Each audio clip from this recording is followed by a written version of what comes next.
अभिमान से सदैव दूर रहना चाहिए। अभिमान बड़ा घातक है, बहुत दुख देता है, दुख प्रदान करने वाला है।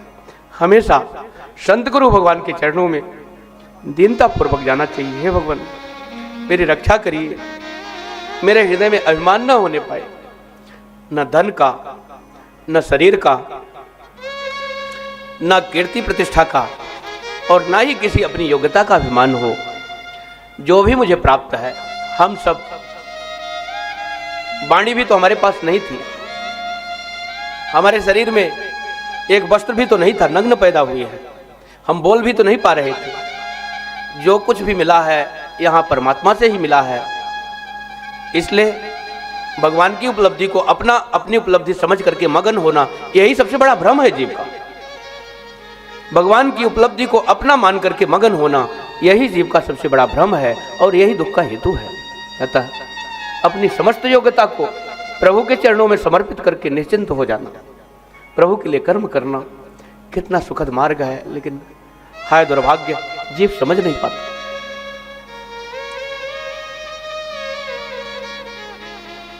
भगवान के पास जरासंध के कारागार में 20,000 राजा बंदी बने हुए हैं। उन राजाओं ने पत्र भेजा है द्वारिकाधीश जी के पास, हे भगवान मेरी मुक्ति कराइए, नहीं तो जरासंध मेरी बलि चढ़ा देगा। इधर पांडवों का पत्र आया है, राजसूय यज्ञ करना है। भगवान ने सोचा दोनों काम एक साथ करते भाई चलें। राजसूय यज्ञ कब होता है? जब देश के समस्त राजा सहयोग करें, उसमें कुछ न कुछ अपना शामिल करें।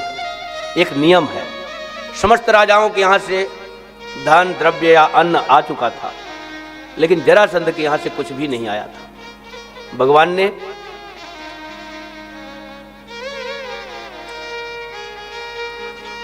पांडवों को साथ में लिया और सीधे जरासंध के पास गए। ब्राह्मण का वेश बनाए तीनों, भीम, अर्जुन और कृष्ण साथ में गए।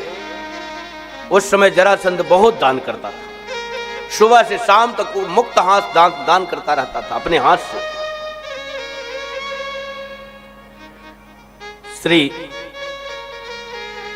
द्वारिकाधीश भी ब्राह्मण बनकर के गए हैं भिक्षा मांगने के लिए। जरासंध ने देखा 3 तेजस्वी ब्राह्मण, आइए ब्रप्रदेव, कहां से बधारे, क्या चाहिए आपको? भगवान ने कह दिया, युद्धम नो देहि राजेंद्र द्वंद्वसो यदि मन्यसे। हे राजेंद्र, मुझे द्वंद्व युद्ध चाहिए, हम 3 में से किसी एक से आप मल्ल युद्ध करो। इसके अलावा मुझे कोई भी इच्छा नहीं है। जरासंध ने कहा, तुम ब्राह्मण नहीं हो सकते हो, ब्राह्मण लोग खाने के होशियार होते हैं, बोलने के, युद्ध करने के होशियार नहीं होते। भंडारा अच्छा पा लेते हैं, बोल खूब लेते हैं, लेकिन युद्ध करना ब्राह्मणों को नहीं आता है। तुम क्षत्रिय हो, तुम ब्राह्मण हो ही नहीं सकते हो, बताओ तुम कौन हो? द्वारिकाधीश मंद मंद मुस्कुराने लगे, मुझे पहचानता नहीं क्या? कहे थोड़ा तो समझ में आ रहा है। भगवान की मुस्कान को देख करके 17 बार पराजित हुआ है। कहता है, अरे तू भगोड़ा कृष्ण, तू भगोड़ा कृष्ण है, मुझसे युद्ध में हार करके भगा था। अपने 17 बार हारा उसकी बात नहीं करता। एक बार भगवान ब्राह्मणों की इच्छा को पूर्ण करने के लिए उसको विजयी मानते हुए रण छोड़कर चले गए। काल यवन का उद्धार भी करना था और नाना प्रकार से भगवान की एक लीला में बहुत सारी लीलाएं जुड़ी रहती हैं, इसलिए भी ठाकुर जी भगे थे। तो इधर ठाकुर जी ने कहा कि जब मैं समझ में आ रहा हूं तो मैं किसके साथ रहता हूं वो भी समझ में आना चाहिए।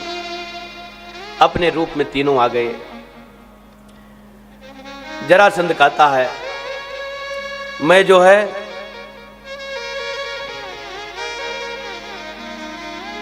अपने समान वाले बलशाली योद्धा से लड़ूंगा। तुम तो हमसे हार ही चुके हो। अर्जुनो न भवेद योद्धा, अर्जुन कोई योद्धा नहीं है, वो तो लकड़ी चलाने वाला है, मांस लकड़ी का खेल खेलने वाला है। धनुष बाण को कोई बड़ी बहुत बलशाली नहीं मानता था। ये लकड़ी से खेलने वाला ये अर्जुन कोई योद्धा नहीं है। फिर किससे लड़ोगे? भीष्म तुल्य बलो मम, भीम जरा मेरे समान बलशाली है, मैं इसी से लड़ूंगा। भीमसेन ने सोचा मेरी प्रशंसा कर रहा है, कुछ तो है आखिरी पर मेरी प्रशंसा कर रहा है। थोड़ा सा मन में आया और भगवान समझ गए। वहां प्रसाद पा करके अर्जुन और भगवान श्री कृष्ण प्रेम से सोते और भीमसेन और जरासंध खूब लड़ाई करते। दिन भर मल्ल युद्ध होता, 27 दिन हो गए लड़ते लड़ते। भीमसेन भगवान से एक दिन नाराज हो गए। आप लोग दोनों बढ़िया खा पी करके हम मस्ती सोते हो और मुझे लड़ा देते हो। मैं दिन भर लड़ता रहता हूं और आप लोग शांति से जी रहे हो, ये क्या बात है?